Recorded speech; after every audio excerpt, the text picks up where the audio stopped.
سوودی لێ بگەین تێگەم وەسن چی بەڵێ بەڵێ دەست پێ بکەین یان ئامادە دەربارەی هەڵبژاردنەکانی هەرێمی کوردستان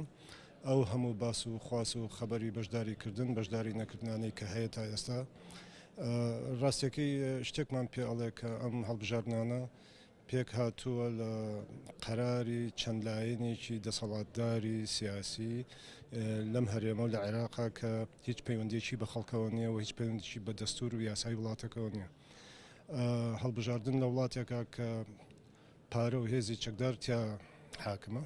وە قەراری لەسەردات بە هەر شێوەیە بکرێت بە ئاشتی بێت بە شەڕ بۆ نەتیجەکەی خەڵک ئیسفادەی لە ناکە و ساڵهای ساڵە ئێمە لە ماوەی ئەم 30 ساڵی ڕابردووە هەموو هەڵبژاردنەکانمان حاڵی خەڵک لە دوای هەڵبژاردنەکان هەروەکو خۆی بۆ کە هەبووە و خراپتریش بووە ڕاستێکی لەبەرەوە ئەبێ گەلی ئێمە خەڵکی ئێمە وشیار بێ بەوەی کە ئەم هەڵبژاردنانە بگاتە شوێنێک کە فشاری خەڵکی لەسەر بێ بۆی کە بتوانێت بەشدار بێت لە دەسەڵاتی سیاسیە بەشدار بێت لە قەراری سیاسیە تا ئەو کاتەی خەڵک بە مەعنا حەقیقەکەی خۆی بەشدار نەبێت لە دەسەڵاتی سیاسیە و لە بڕیارە سیاسەکانە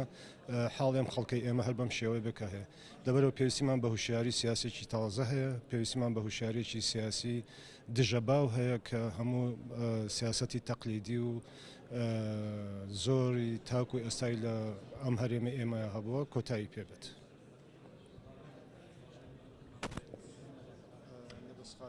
سپاس من نەبەس خالیدم ڕۆژنامە نووس بەڵێ